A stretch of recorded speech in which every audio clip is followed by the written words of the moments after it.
nos interlocuteurs. J'ai quand même une petite question pour le dernier orateur, justement, c'est concernant le problème de centralisation du Bitcoin. On a l'impression aujourd'hui qu'il est centralisé au sein d'une série de plateformes de minage, de détenteurs, d'early adopters. Est-ce que ce n'est pas un danger pour nous, petits porteurs, et pour l'avenir du Bitcoin en particulier? Merci. Alors, oui. Alors, donc pour ce qui est des early adopters, en fait, il y a beaucoup de mythes. Comme on a pu voir, il y a eu des bulles assez importantes qui se sont déroulées durant la vie du Bitcoin. Et ces bulles ont un effet de redistribution, en fait. Donc des gens qui voient leur avoir démultiplié parfois par 20 ou 50 ou 100 vont commencer à vendre parce que c'est assez énorme ce qui se passe pour eux. Donc ils vont commencer à se délester finalement d'une partie des bitcoins qu'ils avaient pour d'autres. Et le mythe aussi, c'est que je connais des amis qui connaissaient Bitcoin en 2013 et l'ont acheté à 1000 $, pour le vendre à 200 $ en 2014. Donc ils l'ont connu 5 ans avant tout le monde ici dans la salle et sont perdants nets sur finalement cette expérience-là. Et je pense qu'il y en a beaucoup parmi tout le monde ici. Donc il y a ce côté-là. J'ai pas fait d'études maintenant plus approfondies sur les détenteurs parce que pour moi, c'est catalogué comme n'étant plus un problème depuis un petit temps, mais je pourrais refaire une étude là-dessus. Et pour ce qui est du minage, c'est intéressant. On remarque qu'il y a, et merci la Chine, qui est en train de réguler ça. Ils sont en train de chasser tous les mineurs de Chine. Et c'est en train de faire un peu une diaspora dans le monde. Et on voit que quelques acteurs qui étaient 5 ou 6, qui étaient proches. Pourquoi c'est en Chine? En fait, c'est parce qu'ils sont proches des fabricants de chips, de processeurs. Et il y a une énergie verte assez énorme, voire de l'énergie noire, parce que l'État a fait des villes surdimensionnées et des centrales surdimensionnées, et il demande même à des mineurs Bitcoin de venir consommer cette charge-là. Et donc c'est pour ça qu'il y a eu un phénomène chinois qui a été le pic, je pense, de centralisation en 2013-2014, et qui, depuis 2014, est en train de s'abaisser, et en plus, maintenant, finalement, éjecte tout le monde dehors, et il y a une diaspora, et donc je pense qu'il n'y a pas de souci à ce niveau-là. D'autres questions? Je vais juste en rajouter. Anis? Comme il dit, il y a beaucoup de mythes. Et l'un des mythes, c'est en partie cette histoire de centralisation. Parce qu'on dit que, à peu près, enfin, je ne connais plus exactement les chiffres, hein, mais qu'en gros, il y a toute une partie comment dire, du Bitcoin qui est centralisée et qui est détenue par simplement quelques personnes, etc. Mais il y a un mythe, parce que pour aller sur des plateformes d'exchange et acheter du Bitcoin, ben, en fait, c'est les comptes des plateformes d'exchange qui détiennent ces bitcoins, qui détiennent ces volumes, etc. C'est ce qui nous permet d'en acheter. Donc, moi, je dirais que c'est un peu entre les deux, quoi.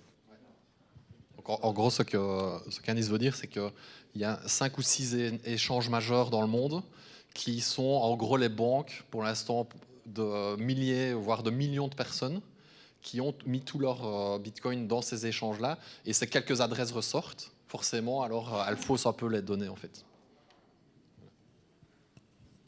Merci à tous déjà. J'ai une petite question à M. Hübner et M. Jamar qui ont deux points de vue un peu différents. C'est le cas de le dire. On parle beaucoup de régulation de la part des banques centrales, etc., des crypto-monnaies en général. Est-ce que vous pensez que ce serait possible de réguler le Bitcoin et a fortiori tous les crypto-monnaies? Si oui, quelles en seraient les conséquences? Et c'est une question intéressante, d'autant que les banques centrales à la fois rejettent les crypto-monnaies et à la fois sont intéressées par en créer elles-mêmes. Donc c'est un peu schizophrénique. Il n'y a pas d'intérêt à réguler le Bitcoin ou n'importe quelle autre crypto-devise, tout simplement parce que, comme ces devises n'ont pas cours, il faut réguler les marchés sur lesquels on va avoir des titres, des contrats qui peuvent avoir un impact sur les consommateurs de produits financiers pour les protéger de leur propre éventuelle volonté de faire n'importe quoi avec leur argent sans préjuger de ce que ça vaut, hein. De nouveau, je ne préjuge pas de ce que ça vaut, mais réguler la devise en tant que telle, en fait, elle n'existe pas pour un régulateur. C'est ça, c'est un peu ça. Puisqu'il n'y a rien il n'y a pas de contrepartie physique ou économique à une crypto-devise, ce n'est pas quelque chose qui rentre dans les radars. Par exemple, une banque centrale ne va jamais acheter des crypto-devises, acheter du bitcoin pour mettre ça dans son bilan, puisque dans son bilan, ça vaut 0. Maintenant, cela étant dit, le caractère notamment générateur de sécurité de transactions par le fait qu'il y a ce partage, cette communauté dans les échanges de bitcoin à partir du moment où les problèmes, les frictions de jeunesse sont réglés, ça c'est quelque chose qui est intéressant pour toute devise. Et en fait, la révolution de la devise viendra par le bitcoin. Ce n'est pas pour ça que le bitcoin a une valeur, mais c'est pour ça que le bitcoin crée de la valeur par justement son évolution pour l'ensemble de la société. Il ne faut pas confondre ces deux éléments-là. En tant que tel, intrinsèquement, le bitcoin, il ne peut pas avoir de valeur puisqu'il ne repose sur rien, mais de manière sociétale, le bitcoin a énormément de valeur. Et c'est ça qui intéresse les banquiers centraux. Oui. Je rejoins, en fait, on n'arrive pas à donner de définition au bitcoin, donc c'est assez compliqué de réguler quoi que ce soit. En fait, il faudrait inventer un nouveau terme. Et plusieurs analystes financiers, des boîtes d'analyse financières américaines, disent qu'ici on a une nouvelle classe d'actifs. Et je pense qu'on devrait partir sur cette base-là, en fait, oublier le principe de monnaie. Je pense que le Bitcoin serait une nouvelle classe d'actifs, sera un nouveau métal, entre guillemets. Et d'ailleurs, les monnaies ont été pendant des dizaines d'années, enfin des millénaires, en fait, des métaux d'abord à la base. Et je pense que le bon concept à avoir, c'est que Bitcoin est comme un métal, comme une matière première, et deviendra une monnaie par l'usage. On ne peut pas dire que c'est une monnaie. Je pense que d'abord, là, la volonté, c'était de faire une matière rare, et puis les gens l'utilisent ou pas, et ça va devenir une monnaie par l'usage. Et je pense qu'il faudrait d'abord réguler cette matière première, Bitcoin, quoi. Et je pense qu'il y a des gens qui ne sont pas d'accord de dire que c'est une matière première, mais je pense que voilà, la question est ouverte, en fait. Et tous les régulateurs sont en train de se casser la tête là-dessus, quoi. La communauté, il faut savoir que toute la communauté académique financière, donc tous les chercheurs en finance du monde, sont en train de se poser cette question-là, la même.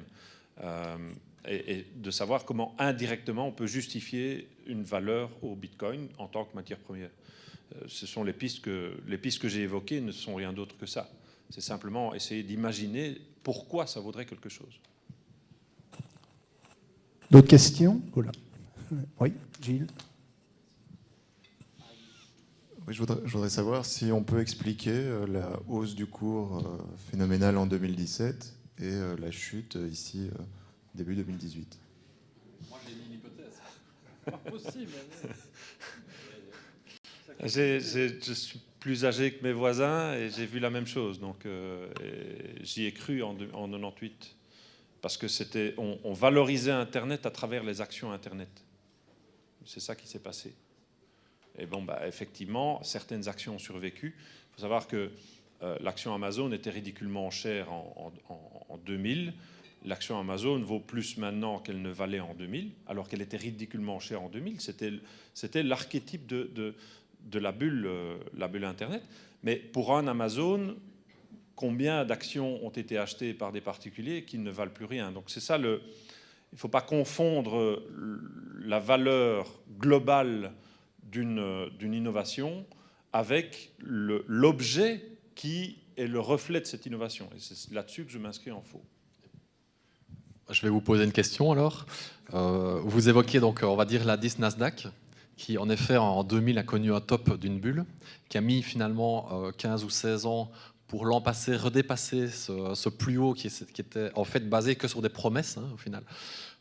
Les gens ont acheté des promesses, ils étaient dans le bon, mais finalement c'était que 15 ans plus tard que Internet s'est vraiment réalisé.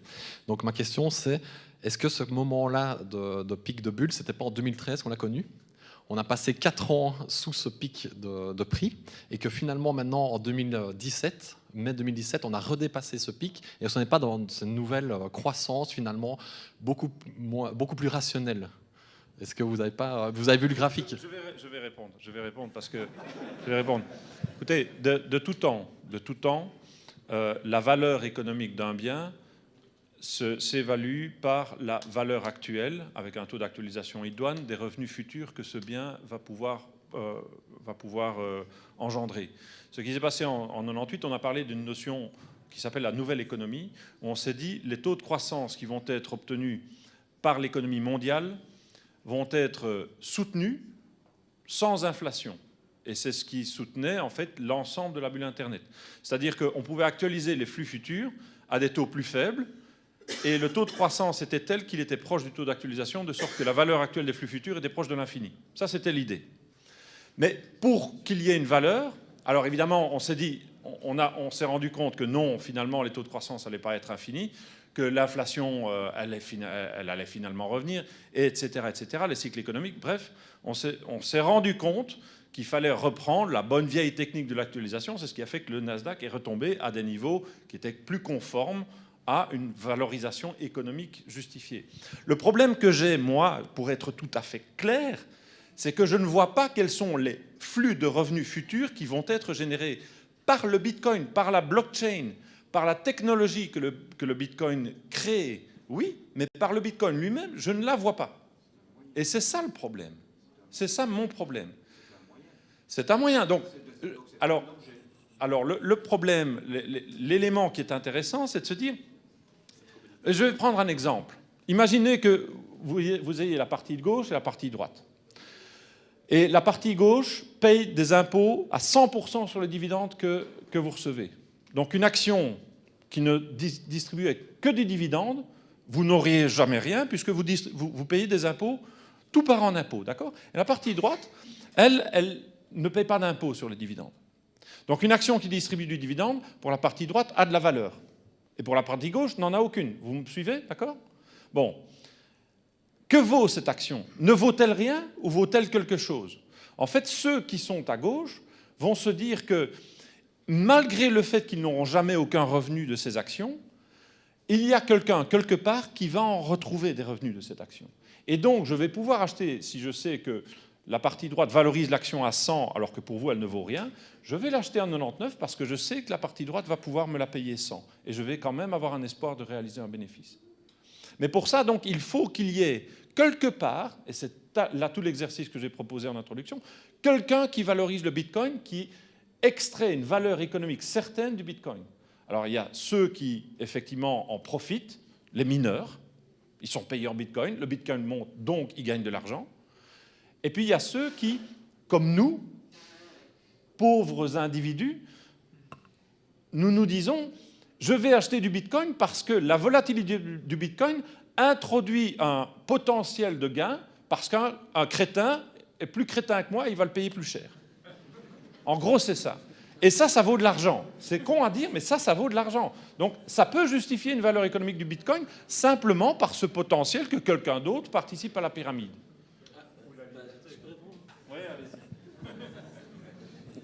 Donc, si je puis me permettre, vous êtes en train de nous expliquer que le Bitcoin, c'est une arnaque et ça se positionne un peu comme un Ponzi. Donc, c'est les nouveaux entrants qui vont donc payer... Moi, combien vaut un Bitcoin et je vous croirai.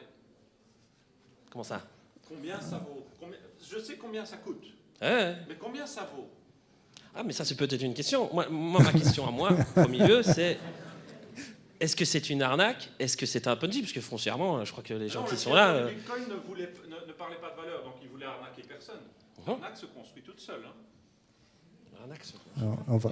Mathieu, pour une dernière réaction, Alors, et puis on passera à une question suivante. Mais je ne comprends pas pourquoi vous parlez de marché actions et d'actions, parce que Bitcoin, c'est une commodité, et les commodités n'ont pas de cash flow. Donc, parlons plutôt Bitcoin égale de l'or ou du pétrole. Et peut-être que le Bitcoin, c'est...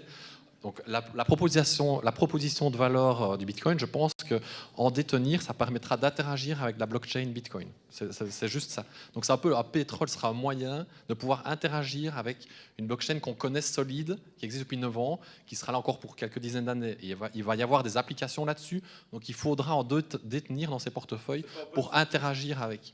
C'est open source, mais le nombre de Bitcoin est limité et rare. Donc il y en a 21 millions, et...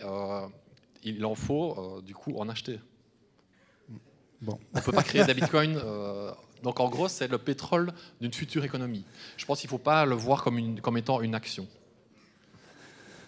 Et alors, un chiffre. Alors, un chiffre, Bitcoin, ça vaut 300 milliards. Imaginons que c'est un métal. Ça vaut 300 milliards. Le nombre de Bitcoin fois son prix, c'est la capitalisation du Bitcoin, c'est 300 milliards. L'or, lui, c'est 8000 milliards. Je pense que le curseur est entre 0 et 8000 milliards. On est plutôt proche de 0 pour l'instant. Et ce n'est pas impossible que Bitcoin surpasse l'or d'ici quelques décennies. Et donc, ça vous laisse les champs des possibles. Dernière réaction et puis on enchaîne. Commodity, c'est quand même quelque chose qui intervient dans le processus de production ou de consommation. Il y a une production de Bitcoin, le mining. Non, ça c'est de la transaction. Le mining, c'est une production. Oui, le mining pour produire ce qui va faire le stock final des 21 millions de Bitcoin. Oui.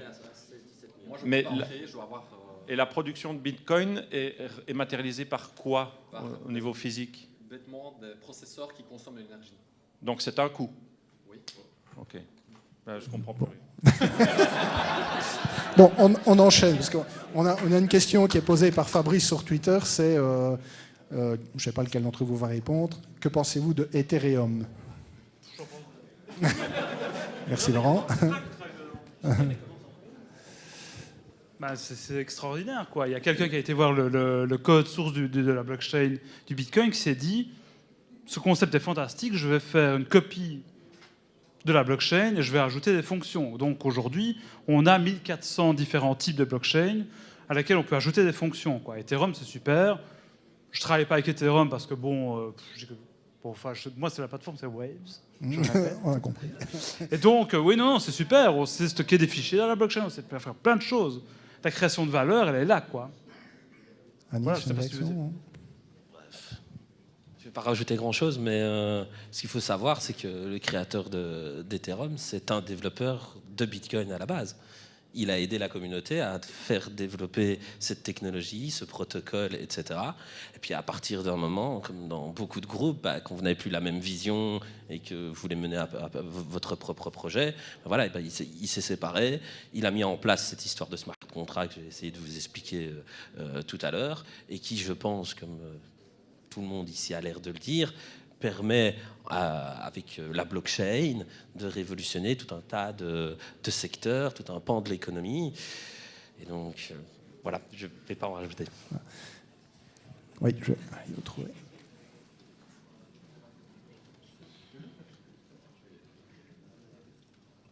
Donc j'ai bien compris le débat sur le Bitcoin et les différences de vues. Par contre, vous avez l'air d'être tous à peu près d'accord sur la technologie en tant que telle, notamment sur l'aspect sécurisation et immuabilité des données. Si on quitte un peu le monde du Bitcoin, où il y a probablement une diaspora mondiale, etc., et qu'on prend des plus petites applications telles que cette application d'énergie, dans quelle mesure ce concept de sécurité existe toujours? Puisqu'il y a une notion de consensus, et quand il y a beaucoup moins de mineurs, etc., ça me paraît relativement simple de convaincre 51% des mineurs de tricher finalement. Bah, c'est la force du Bitcoin, justement. C'est pour ça qu'il est leader. Je ne sais pas, vous avez un commentaire à faire? Donc, si je comprends bien, la question, c'est est-ce que la sécurité est toujours garantie aujourd'hui? Ou est-ce qu'il est dépendant uniquement de la taille? Oui. Si demain, vous dites, je vais créer ma propre blockchain avec des propres nœuds qui m'appartiennent, et que vous êtes deux et que vous essayez de populariser ça, s'il y a 3 personnes qui adoptent votre blockchain et qui disent « Moi, j'ai envie de tuer votre blockchain, je ne sais pas pourquoi, mais elles le feraient », ils peuvent le faire, oui. Ils sont plus nombreux. Ça répond à une question ou... Parce qu'ici, nous, la crainte aussi, parce que bon, tout peut s'écrouler. Hein. Je veux dire, s'il y a un bug dans la blockchain qu'on découvre, tout peut s'écrouler. Mais si on arrive à faire l'ordinateur quantique demain et qu'on crée une puissance de calcul d'enragé, vraiment très très très puissante, on peut tuer la Bitcoin, quoi. Le Bitcoin, pardon, ou la blockchain. Mais vu que nous, on a vraiment besoin d'énergie, c'est nous qui allons acheter d'abord les ordinateurs quantiques, quoi. Je sais pas si tu veux dire un truc. Je ne suis pas sûr et certain d'avoir compris la question, si c'est sur l'aspect de la sécurisation ou si c'est sur l'aspect de l'attaque donc la sécurisation via les clés cryptographiques, ou si c'est plutôt via l'attaque des 51% pour tricher sur la blockchain et ce genre. Ouais.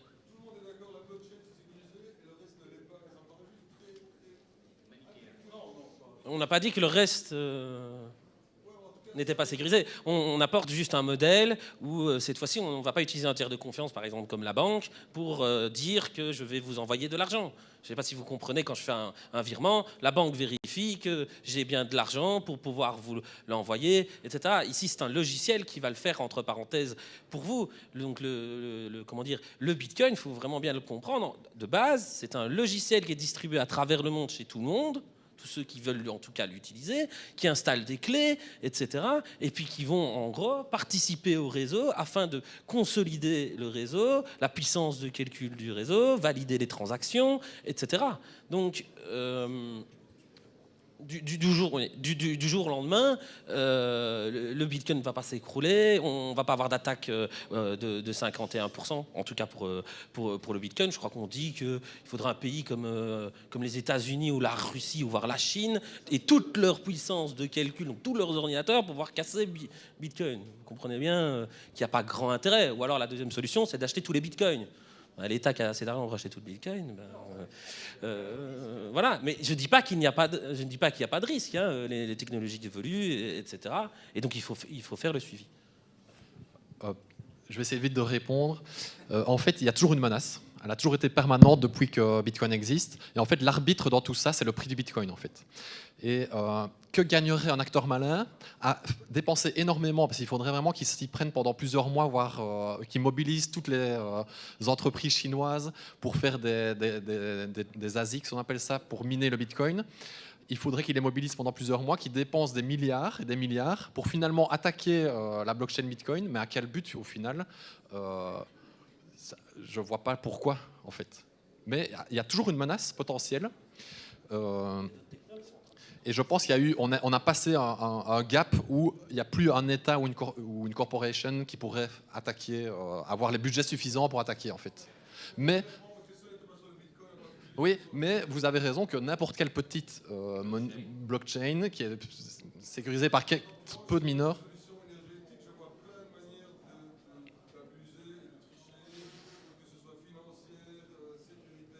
Oui, mais en fait, c'est attaqué comme ça depuis des années. Hein, donc, c'est ça qui est intéressant, c'est qu'il y a des attaques tout le temps, en fait. Ouais, mais on va enchaîner, on va prendre une dernière question parce que le temps tourne. Donc, je vous inviterai à discuter après au bar. On sait que le nombre de bitcoins créés chaque jour est décroissant et on s'approche bientôt des 21 millions. Donc, je me demande quel sera l'intérêt de miner le bitcoin quand il sera presque tout créé. Et du coup, le cours du bitcoin va chuter parce que personne ne voudra le miner vu que ça ne servira à rien. Oui. Alors, comme tu as pu le voir dans la présentation, il y a les frais optionnels qui sont mis avec chaque transaction. Et en fait, ces frais-là, une fois qu'il n'y aura plus de bitcoin à miner, c'est en 2140, donc on a quand même le temps d'y arriver. Mais à partir d'un moment, en fait, les frais qui sont dans chaque bloc, qui sont donc quelques dollars pour chaque transaction, on a vu qu'il y avait 400 000 transactions par jour. En fait, ces frais optionnels vont continuer d'être l'incitant pour les mineurs. Donc en fait, la création de Bitcoin vraiment en elle-même ne sera plus la volonté première, mais ce seront finalement pour gagner les frais. Donc en fait, ce sera de l'argent qui tourne en boucle à ce niveau-là.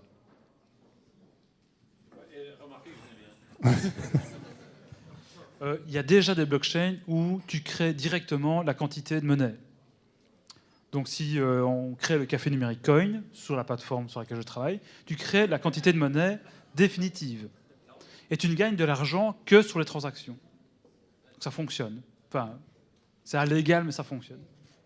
Et aussi pour répondre aussi à ta question, même si ce n'est pas en rapport avec le Bitcoin, il y a d'autres monnaies en fait qui ne sont pas minables, qu'on ne mine pas. Enfin, qui ne sont pas minables. Eh oui.